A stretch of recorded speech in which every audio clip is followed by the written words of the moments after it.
जय हिंद, जय भारत, वंदे मातरम।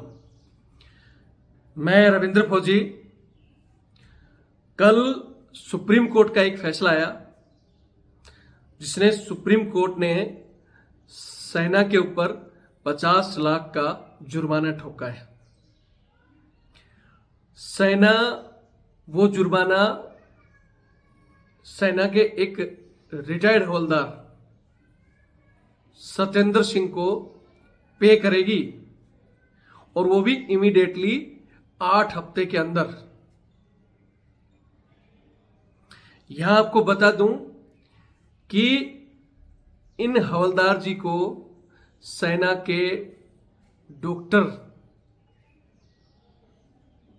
जिन्होंने एड्स बताकर इन्हें सेना से निकाल दिया था। यहां सबसे पहले तो मैं वीडियो में या आगे की कहानी बताने से पहले कह देता हूं कि बहुत से लोग कहते हैं कि भाई रविंद्र फौजी सेना के अधिकारियों को गाली गलौज करता है, उल्टा सीधा बोलता है। तो मैं ऐसे घटिया निकम्मे हरामखोर जो डॉक्टर हैं, क्या उनको शाबाशी दूं? जिस आदमी को झूठा एड्स बताकर निकाल दिया गया 2001 में और आज कोर्ट से उसको 24 साल बाद न्याय मिला, वो आदमी कैसे कितने दिनों तक पल पल झूठ एड्स की झूठी जानकारी के उसमें पल पल मरा होगा, कैसे जिया होगा, कैसे लोगों की नजरें उस पर कि यार ये तो एड्स वाला है, कैसे उसके परिवार की, कैसे उसकी मनोदशा रही और फिर कैसे वो कोर्ट से जीतकर आज, हालांकि वो खुश है, बहुत सी न्यूज की हेडलाइन, बहुत से लोगों ने उसको बल्ले बल्ले कोर्ट का बम्पर निर्णय बहुत बढ़िया, मैं भी कहता हूं बढ़िया है, लेकिन इतनी देरी से मिला हुआ निर्णय क्या यह न्याय है? दूसरा, क्या सिर्फ 50 लाख देने से उसकी ये जख्म भर जाएंगे? उसके जख्म तो भर गए न भर गए, लेकिन इस तरह सेना के ऐसे बहुत से हरामखोर डॉक्टरों ने, ऐसे कमांडिंग ऑफिसर सीओ ने, जिन्हें जवानों को इसी तरह छोटी छोटी चीजों में कैटेगरी के नाम पर फॉर्म नंबर 10 भर के पागल घोषित करके, करंट लगाकर किसी को एल्कोहल के नाम पर घर भेज दिया। ऐसे हजारों फौजी आज भी हैं जो सुप्रीम कोर्ट तक नहीं पहुंच पा रहे हैं और उनके परिवार को कुछ नहीं मिल रहा है।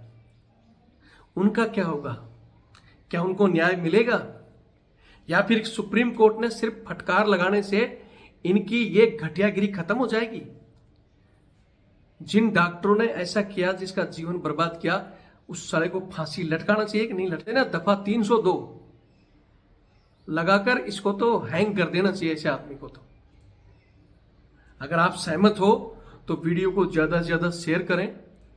जहां भी आपके कॉन्टेक्ट हैं सब जगह मैं हाथ जोड़कर यही निवेदन करूंगा, अगर आप चाहते हो कि सेना में इस तरह के घटिया नियम आज भी चल रहे हैं, आज भी जवानों को एक, और उन्हीं चीजों के लिए मैं आज भी लड़ना चाहता हूं कि ये जो हमारे जवान देश की सेवा करने के लिए भर्ती होते हैं, लेकिन उनसे कुत्ता घुमाना, बूट पुलिस, इस तरह का घटिया काम कराया जाता है।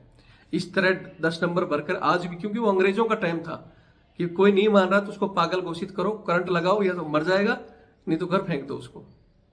तो मैं चाहता हूं कि ऐसी यातनाएं बंद हो सेना में। ये मेरे आज अग्निवीर भाई गए हैं मजबूरी में, क्या आप अपने बच्चों को अग्निवीर में भेजना चाहते हो, जिनको 4 साल के बाद में 75% को लात मार के भगा दिया जाएगा? कोई पेंशन नहीं, कोई डॉक्टर की मेडिकल फैसिलिटी नहीं, अगर ऑन ड्यूटी मर भी गए तो शहीद का दर्जा नहीं। क्या आप चाहते हो आपके बच्चों के साथ ऐसा हो?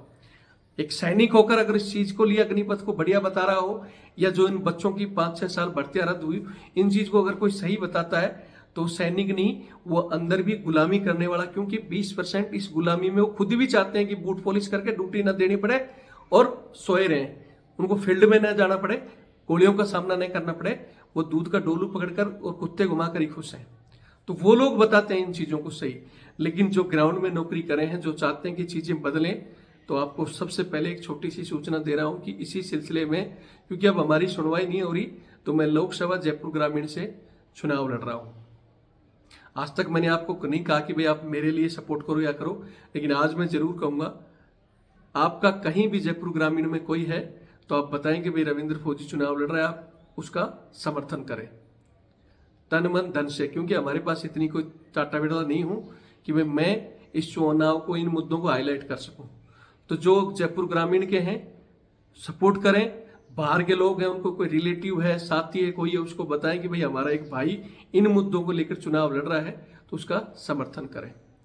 और जो बाहर बैठे, आज मैं फिर कहूंगा कि अगर आप चाहते हो भाई रविंद्र फौजी इस चुनाव को सही ढंग से लड़े तो समर्थन करो, नहीं तो मेरी जितनी ताकत है मैं लड़ूंगा और हमेशा इस चैनल के जरिए या ग्राउंड में जो मेरे से होगा करता रहूंगा।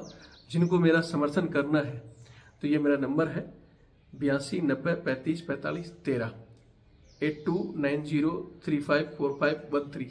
ये मेरा फोन पे और पेटीएम से जुड़ा हुआ है। आप अपनी इच्छा अनुसार तन मन धन से सपोर्ट करें ताकि हम इस चीज को फाइट कर सकें, इस मुद्दे को हाईलाइट कर सकें। मेरा मकसद सिर्फ यही है, कुर्सी नहीं है।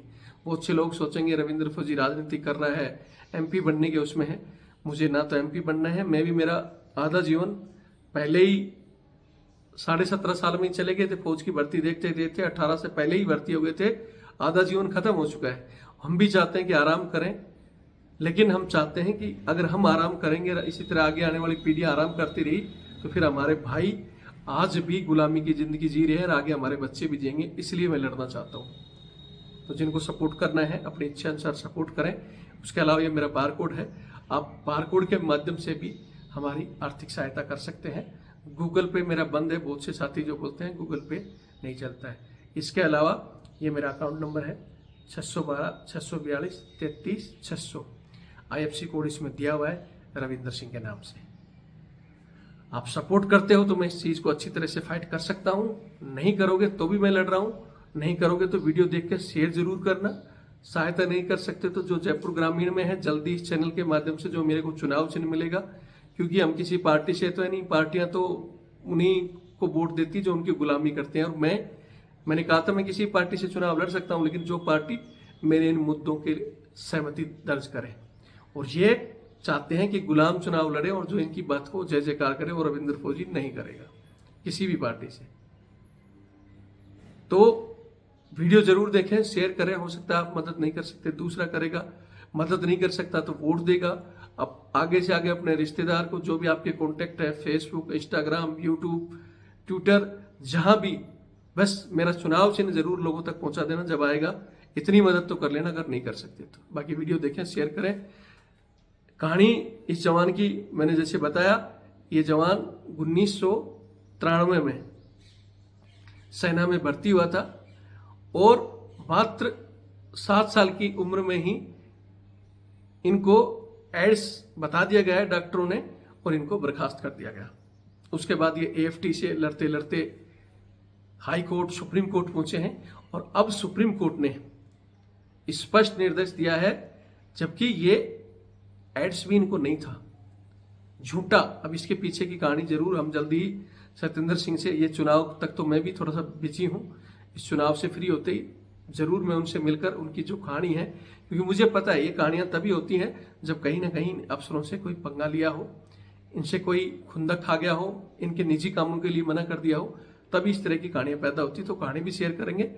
लेकिन सुप्रीम कोर्ट ने साफ कहा है कि भाई हम इनको इस उम्र में, क्योंकि आज उनकी उम्र 50 साल हो चुकी है, तो वो सेना में तो नहीं ले सकते इनको, लेकिन इनको पेंशन दी जाए, इनका जो रैंक जहां तक जा सकते थे वो रैंक की सुविधाएं, और इनको सम्मान के लिए 50 लाख रुपए जो इन्होंने यात्राएं झेली है, इनके घर परिवारों की तरफ से रिश्तेदार कितनी घृणा की नजर से इनको देखा होगा। एड्स को लोग सिर्फ यही सोचते हैं कि कहीं दूसरी जगह गलत जगह गया है और एड्स हो गया। मैंने ऐसे भी देखे हैं कि सुई वगैरह से, गलत ब्लड चलाने से या किसी भी चीज से बंदे को एड्स हो सकता है। और वो जमाना था जब उस समय एड्स का बहुत ज्यादा नाम था। उसके बाद तो हमने देखे हैं कि यूनिटों में एड्स वाले नौकरी भी करते रहे।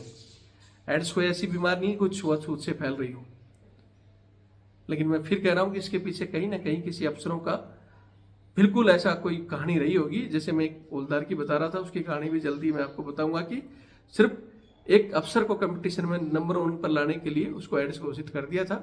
लेकिन उस कहानी में उसके CEO ने 2 साल बाद उसको देखा, यार तो इतना पहलवान था, कैसे कमजोर हो गया कि साहब एड्स हो गया। तो बोले फिर क्या हो गया, एड्स हो गया? तो अरे मरेगा तो कम से कम कुछ करके मर। वो खिलाड़ी था बास्केटबॉल का, वॉलीबॉल, 7 गेम थे उसके, तो उसने बोला कि कम से कम तू यार मेरे बच्चे और बच्ची को ये गेम की सिखा कर जा। एड्स हो भी गया तो कोई ऐसी चीज़ तो नहीं कि फैल रहा है। तो कुछ दिन उसने सिखाया और उसकी बॉडी में इम्प्रूव हुआ, तो सीईओ साहब बोला एड्स वाले को तो इम्प्रूव होना नहीं चाहिए था। और उसकी इम्प्रूव देखकर उसको दोबारा चेक कराया तो डॉक्टर ने बोला इसको तो एड्स है ही नहीं। और फिर उस डॉक्टर का कोर्ट मार्शल हुआ था। ये कहानी मैं जल्दी बताऊंगा, बाकी वीडियो देखें, शेयर करें। जय हिंद, जय भारत, वंदे मातरम।